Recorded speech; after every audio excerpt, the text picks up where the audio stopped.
Coming up, with violence gripping the Middle East, some olive farmers are facing life and death decisions around their harvest. The attacks, they say, are putting their crops and their lives at risk. Next. Okay, we'll watch this and then I'll call it. You need to get some, I need to seller colonial apologia in there.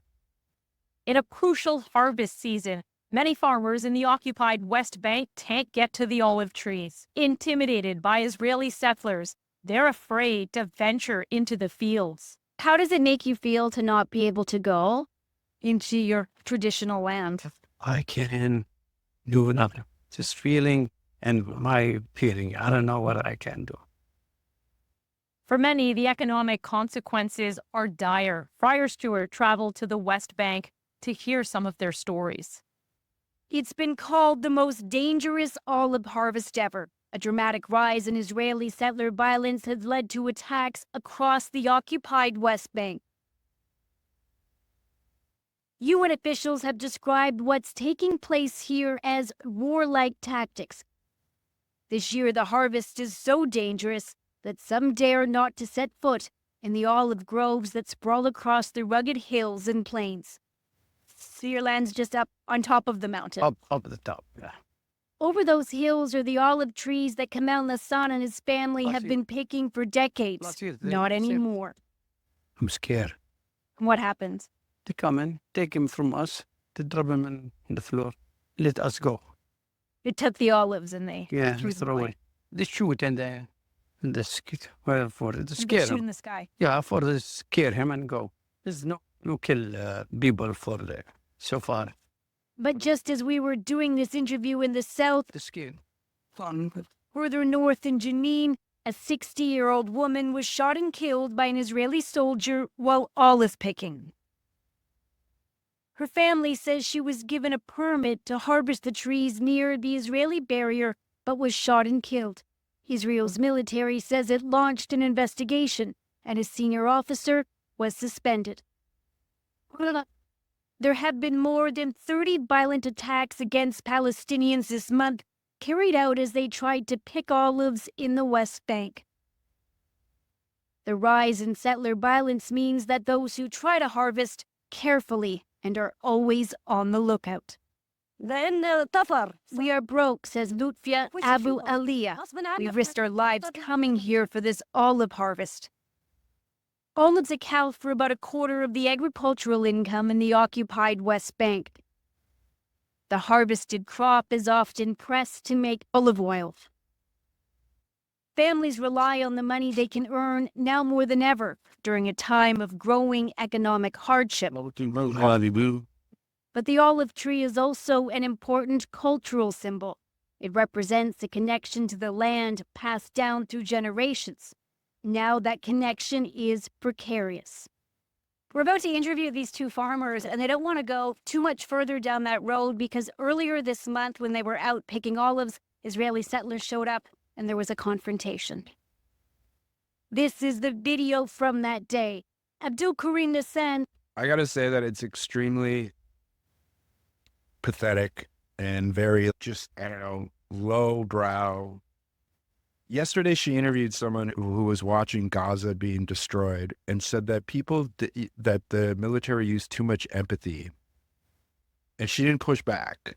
There was no pushback. I don't think that it's authentic or in any type of genuine way to be using news voice. It's just so, that's all this is for them, is fucking content. This month when they were out picking olives, Israeli settlers showed up and there was a confrontation.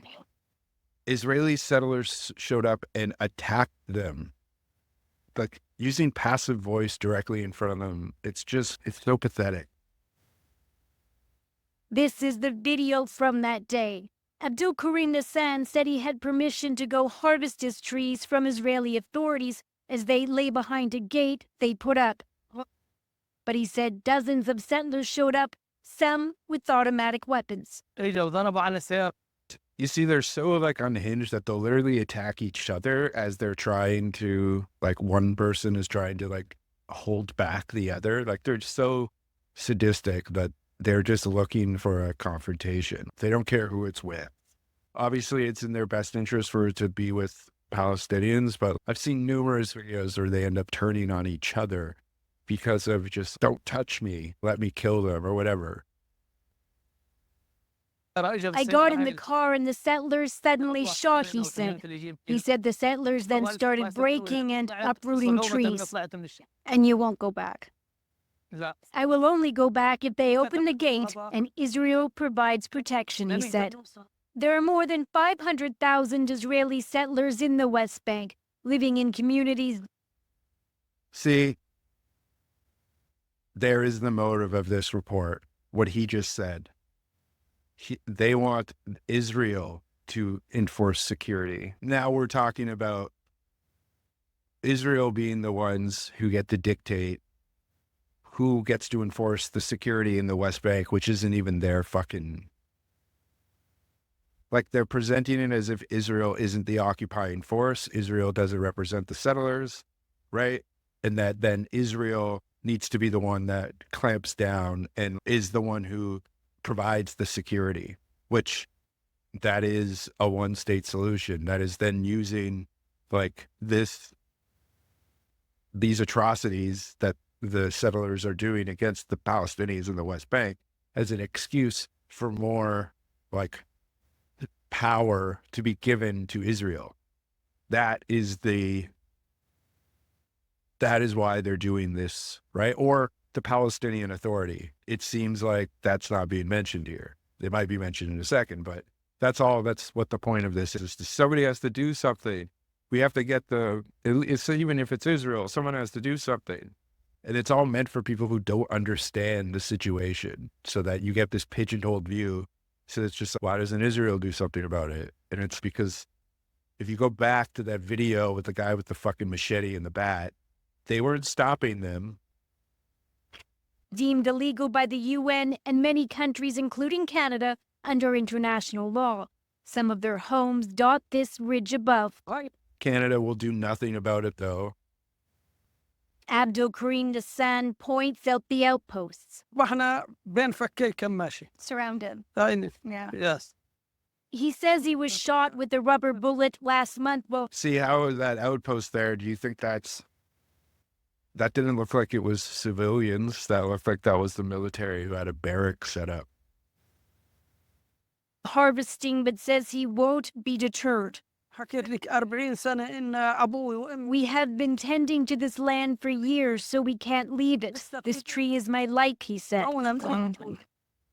He takes us to a plot of land not far away. Here, he says, settlers pushed a gate down and cut the trees. Across the West Bank, there have been cases of trees being set on fire. Entire groves have been set alight, leaving large swaths of burnt trees.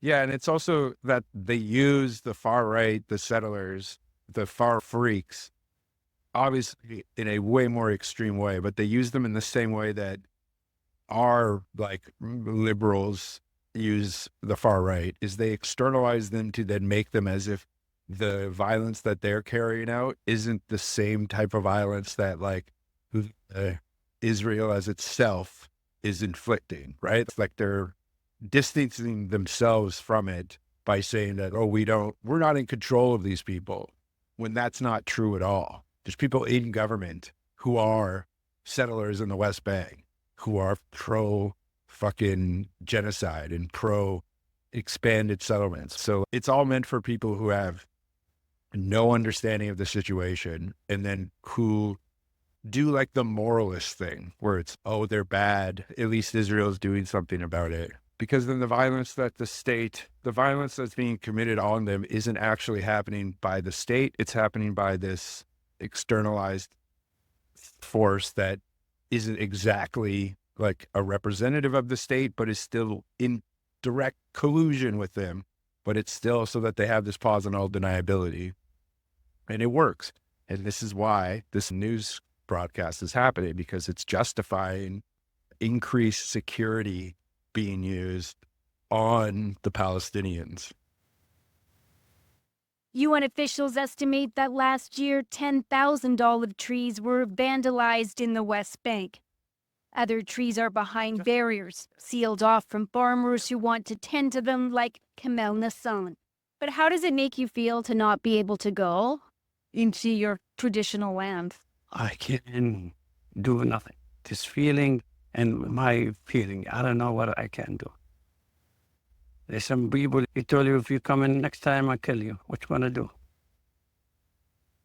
Well, the Israeli military says the war in Gaza has raised tensions in the West Bank, adding that it's more difficult to manage security these days. In that video, they were just pushing the indigenous population, right? And this is the thing too, is those guns are always pointed at the Palestinians. They're never pointed at the settlers, ever. You never see them ever use any type of enforcement of the settler population. It's always, and this is the thing too, this is how they have this playground of empire, because you're able to do this thing where you have this externalized other that you can sick on the indigenous population. And then you have the plausible deniability to say that it's not you. This is the type of thing that they mastered in Vietnam and the Khmer Rouge in Cambodia. And Israel has absolutely perfected it. Those tactics come from the Phoenix program. And it's all just an extension of the playground of empire, where they're testing out these ways that they can essentially commit violence on the population with enough plausible deniability to say that it's not them, it's like another civilian group that's committing it against the indigenous population. And it's like complacency on the security forces that it's happening. Nassan decided it's not worth the risk to farm his trees this year. But others say they have no choice. They depend on this harvest and don't want to be forced to give up what is a traditional way of life. There has been an increase in the level of violence in the West Bank since the October 7th attacks last year, and each year the number of Israeli settlers in the area continues to grow. See, that's another thing that they're doing, is that she just backdoored. It's October 7th's fault that there's violence happening in the West Bank. It's October 7th's fault that Israeli settlers are attacking Palestinians. It's Yahya Sinwar's fault that this is happening. It's Yahya Sinwar's fault that there's a genocide. It's Yahya Sinwar's fault that people are attacking olive trees. Yeah. Erasing the last 76 years, and then also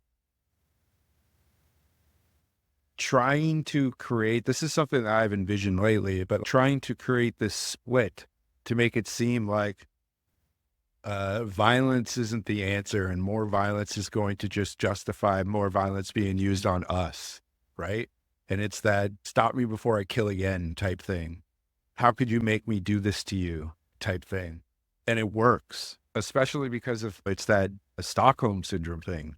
If you do this to a population enough for their own survival, they're going to appease to that way of thinking of, I can't believe that you let this happen to us. Obviously, anybody who has like a deep enough connection to the struggle, that won't be allowed to, like, that type of sentiment will not be allowed to linger. But if you have enough people on these activist NGOs and shit like that who claim to represent Palestinians, you might start seeing that. And I've already started to see it even with like people like Gideon Levy claiming that people were celebrating in the streets when Sinwar was killed, which I don't necessarily disagree.